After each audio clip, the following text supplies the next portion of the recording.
Hello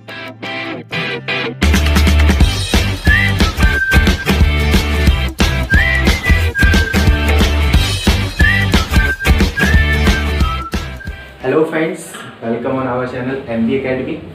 दोस्तों, आज ये क्लास 12 फिजिक्स का ये तीसरा वीडियो है। यहाँ हम बात करते हैं वैद्युतशीलता की। इससे पहले वीडियो में हमने पढ़ा था कूलाम का नियम। तो कूलाम के नियम में हमने ये पढ़ा था, अगर हम केवल कूलाम के नियम की बात करें, कूलाम का नियम, कूलाम का नियम हमने एक फॉर्मूला पढ़ा था, F बराबर 1/4πε0 Q1 Q2 over R square. यहाँ पे एक बात आई थी कि एप्सिलॉन क्या होता है। हमने लिखा था जहाँ एप्सिलॉन जो है माध्यम की वैद्युतशीलता है। तो यहाँ पे आज का हमारा जो वीडियो है वो केवल इसी बात पे है कि ये वैद्युतशीलता क्या चीज होती है, माध्यम की वैद्युतशीलता क्या होती है या वैद्युतशीलता क्या होती है। तो देखते हैं आज हम वैद्युतशीलता क्या है। देखो,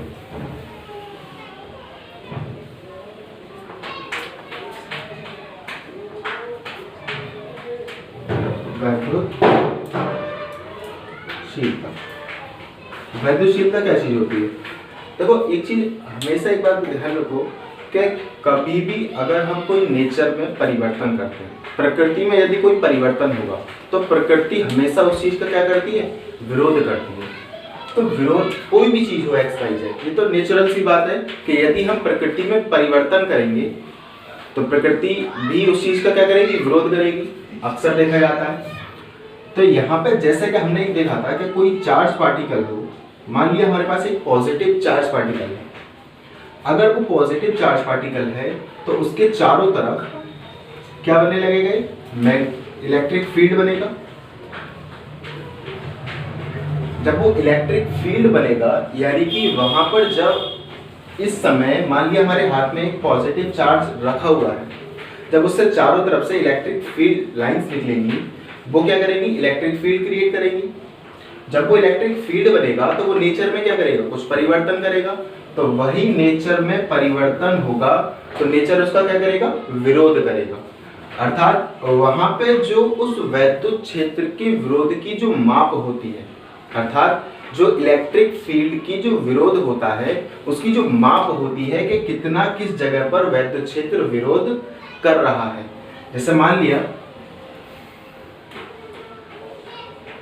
इस टाइप से, यहाँ पर इस समय क्या है, कोई भी यहाँ पर हमारे सामने जब हमने पॉजिटिव चार्ज नहीं रखा होगा उस समय पे इसमें क्या होगा, कोई भी वैद्युत क्षेत्र नहीं है। अब यहाँ पे क्या होगा, इलेक्ट्रिक फील्ड लाइंस बनेंगी और electric field lines electric field generate करेंगी और वैद्युत जो प्रकृति होगी वो उसका क्या करेगी, विरोध। अर्थात प्रकृति इस वैद्युत क्षेत्र, इस चार्ज पार्टिकल द्वारा उत्पन्न वैद्युत क्षेत्र का कितना विरोध करती है, उसकी अगर हम माप को देखें तो वो कहलाता है वैद्युतशीलता यानी परमिटिविटी। तो यहाँ से एक चीज हम देखी कि जो किसी माध्यम में वैद्युत क्षेत्र उत्पन्न होने के द्वारा जो प्रकृति द्वारा किया गया विरोध होता है, उसकी अगर हम माप को देखें तो वो परमिटिविटी कहलाती है। आगे बहुत सी बात आती है कि एप्सिलॉन नॉट क्या होता है। वैसे हम जो परमिटिविटी होती है उसको केवल एप्सिलॉन से ही डिनोट करते हैं। परमिटिविटी को जो हम डिनोट करते हैं वो केवल एप्सिलॉन से डिनोट करते हैं। तो एक तो हो गया हमारे पास परमिटिविटी एप्सिलॉन नॉट, एक हो गया परमिटिविटी ऑफ मीडियम।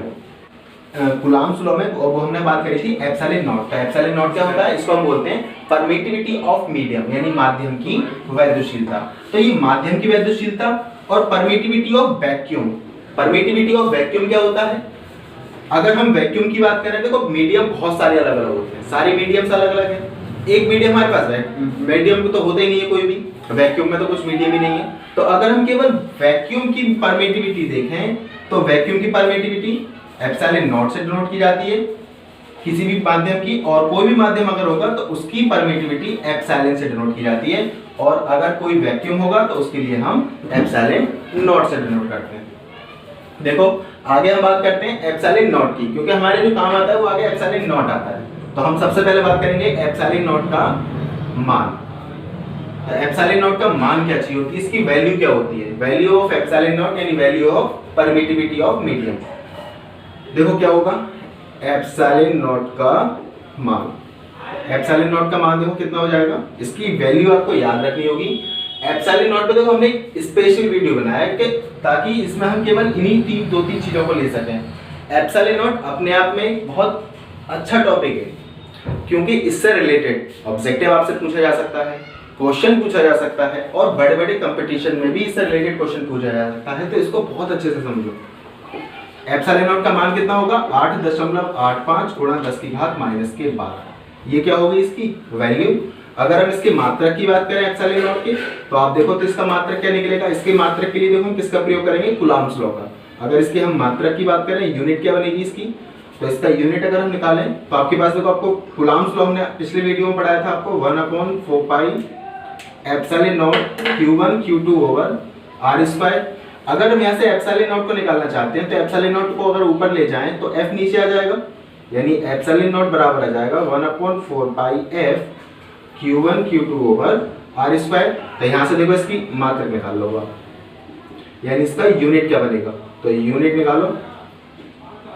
यूनिट हो जाएगा आपके पास, देखो ऊपर से तो कूलम यानी कूलम मल्टीप्लाई कूलम, न्यूटन का फोर्स का हो जाएगा न्यूटन, और r² यानी रेडियस का स्क्वायर यानी मीटर का स्क्वायर।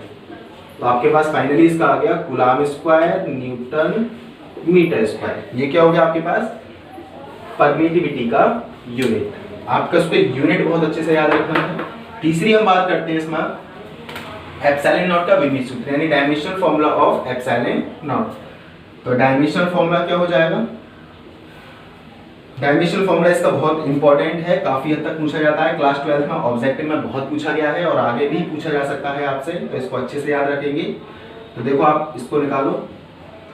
कूलम का हमने देखो पिछले वीडियो में बात करी थी, तो कूलम का हमने आपको बताया था, कूलम का क्या हो जाएगा 80, और इसका भी क्या हो रहा है स्क्वायर, और यहाँ से हो जाएगा न्यूटन का क्या होता था, न्यूटन का आपने क्लास 12 में सारे विमीय सूत्र पढ़े होंगे, ml T⁻², और मीटर स्क्वायर का इसका हो जाएगा l²। मीटर को लेंथ बोलते हैं तो इसका विमीय सूत्र क्या आता है l। तो देखो इसका विमीय सूत्र हो जाएगा डायमेंशनल फॉर्मूला।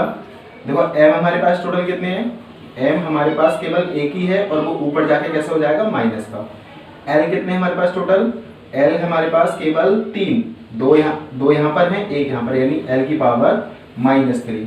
और देखो t कितने हमारे पास टोटल, t देखो ऊपर स्क्वायर है, नीचे भी -2 है।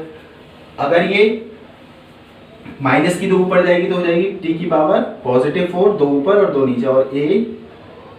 ये क्या हो गया इसका डायमेंशनल फॉर्मूला। ये आपको अच्छे से याद रखना है। देखो हमने यहाँ बात करी, इसमें आपके पास परमिटिविटी क्या चीज होती है, वैल्यू इसकी क्या होती है, आगे न्यूमेरिकल्स में सबसे ज्यादा काम आएगी इसकी वैल्यू, आपको याद करनी पड़ेगी अच्छे से। और तीसरा इसका विमीय सूत्र क्या होता है यानी डायमेंशनल फॉर्मूला क्या होता है। हाँ, तो हमने ये सारे टॉपिक्स खत्म कर लिए आज। हम आपको एक चीज और बोल रहे हैं यहाँ पे, पिछली वीडियोस में जो हमने आपको एक क्वेश्चंस पूछा था कि जब दो नाभिक के अंदर दो प्रोटॉन्स एक दूसरे को रेपल क्यों नहीं करते, एक दूसरे को अट्रैक्ट क्यों करते हैं। कायदे में तो ये दो पॉजिटिव हमेशा एक दूसरे को क्या करते हैं, रेपल ही करते हैं। हमने पहली वीडियो में इसके बारे में बात करी थी। लेकिन जब यही दो प्रोटॉन्स नाभिक के अंदर, प्रोटॉन्स के ऊपर पॉजिटिव चार्ज होता है, तो उनको एक दूसरे को क्या करना चाहिए, रेपल करना चाहिए, अट्रैक्ट नहीं करना चाहिए। अगर वो एक दूसरे को रेपल करेंगे तो नाभिक का तो निर्माण ही नहीं होगा। तो यहाँ पे ऐसा कौन सा केस होता है जिसकी वजह से ये एक दूसरे को अट्रैक्ट करते हैं, ऐसा क्या होगा। तो देखो पहली बात है, यहाँ पर हमसे ये क्वेश्चन, हमने आप इसको सेकंड वीडियो में इसका जवाब दिया था। तो हमारे पास देखो एक कमेंट आया है किसी का, ये कोई सम नॉलेज नाम से है कोई बंदा, तो इन्होंने कुछ पूछा था कि कारण समझ नहीं आया, तो हम आपको दोबारा समझा देते हैं कि ये ऐसा क्यों होता है। तो देखो हम इसमें बात करें इसकी, तो ऐसा क्यों होता है।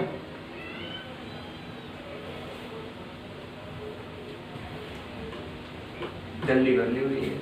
देखो जैसे अगर हम बात करें, ये नाभिक है, ये हमारा क्या हो गया, कोई परमाणु है, इसके अंदर पॉजिटिव क्या होंगे, प्रोटॉन्स हैं। देखो एक चीज होती है नाभिक के अंदर, देखो हमेशा एक बात ध्यान रखना, कभी आप दो प्रोटॉन्स या फिर दो पॉजिटिव चार्ज कभी एक दूसरे को अट्रैक्ट नहीं करेंगे, ये बिल्कुल सही बात है। दो पॉजिटिव चार्ज हमेशा एक दूसरे को क्या करते हैं, हमेशा एक दूसरे को रेपल ही करते हैं। अब यहाँ पे आप थोड़ा सा लॉजिक लगाओ, जैसे मान लिया हमारे पास दो पॉजिटिव चार्ज है, वो किसी बक्से या फिर मान लिया कोई बॉक्स में बंद है वो, तो हमेशा पॉजिटिव चार्ज हमेशा क्या करेंगे, बाहर की ओर बल लगाएंगे एक दूसरे से, एक दूसरे को रेपल करेंगे। लेकिन अगर ये जो बॉक्स है, ये बॉक्स अगर इन पे एक बल लगाए तो वो बॉक्स इनको किसका, अंदर की ओर दबाने का प्रयास करेगा। तो यहाँ पे आप थोड़ा सा बात करें, बॉक्स हम किसको दे रहे हैं, नाभिक का जो आकार है उसको हमने किसका नाम दे दिया, बॉक्स का। तो यहाँ पे आप थोड़ा सा समझो कि अगर मान लिया इधर से जो फोर्स लगा और बॉक्स द्वारा जो लगाया गया फोर्स है वो इनके द्वारा लगाया गया इलेक्ट्रिक फोर्स से बहुत ज़्यादा हो, तो क्या ये बाहर निकल सकते हैं? मतलब ये अपना काम कर रहे हैं, जैसे ये एक दूसरे को रेपल करते हैं वैसे ही एक दूसरे को रेपल कर रहे हैं। लेकिन इन पे जब ये बहुत ज़्यादा छोटी कोटि में आ जाते हैं, लगभग 10⁻⁻14 मीटर की कोटि में यदि दो चार्ज पार्टिकल आते हैं तो वहाँ उनके बीच एक नए बल की भी कल्पना की जाती है। वह नया बल कौन सा कहलाता है, नाभिकीय बल, यानी न्यूक्लियर फोर्स। तो उनके बीच यानी कि यदि कोई दो पार्टिकल्स अगर इस रेंज के अंदर आ जाते हैं तो चाहे वो अपना जैसा एक दूसरे पर फोर्स लगाते हैं वो तो लगाएंगे, लेकिन उनके अंदर यानी जिस चीज में वो है तो वह चीज भी उनके अंदर क्या लगाएगी, एक अलग से एक नया फोर्स लगाएगी। इसको हम, ये प्राकृतिक फोर्स है, एक नेचुरल फोर्स है। जैसे कि ये जो इलेक्ट्रिक फोर्स एक नेचुरल फोर्स है, उसी टाइप से ये जो नाभिकीय बल है वो भी क्या है, एक नेचुरल फोर्स है, प्राकृतिक बल है। तो नाभिकीय बल ज्यादा होता है, ये जो होता है बहुत प्रबल प्रकृति का होता है, स्ट्रॉन्ग बल होता है बहुत ज्यादा, और ये इसके सापेक्ष कैसा होता है, थोड़ा सा वीक। तो जब स्ट्रॉन्ग एक वीक बल पे अगर हम बहुत ज्यादा स्ट्रॉन्ग फोर्स लगा दें तो वो वीक बल तो बिल्कुल ही क्या हो जाएगा, बेकार हो जाएगा, उसका कोई अस्तित्व नहीं रहेगा। तो इस वजह से नाभिक एक दूसरे में ऐसा लगता है कि ये क्या हो रहा है, एक दूसरे से चिपके हुए हैं बाकायदा। क्यों? क्योंकि इनके ऊपर से जो फोर्स लग रहा है वो कैसा लग रहा है, वो इन पर एक, ये जो नाभिक होगा वो एक दूसरे को क्या करेगा, अंदर की ओर फोर्स लगाएगा। तो इस वजह से ये कभी एक दूसरे को रेपल नहीं कर पाते, क्योंकि इनका सारा फोर्स बाहर के सारे फोर्स में निरस्त कर दिया। तो ये होगा इसका एक्चुअल आंसर। ठीक है, तो ये इसका क्या हो गया, आंसर हो गया कि ये एक दूसरे को क्यों नहीं कर पाते। ठीक है, तो हम ठीक है, अगर हम बात करते हैं, अगर आपको ये वीडियो पसंद आया हो तो प्लीज वीडियो को लाइक करें, चैनल को सब्सक्राइब करें। Thank you.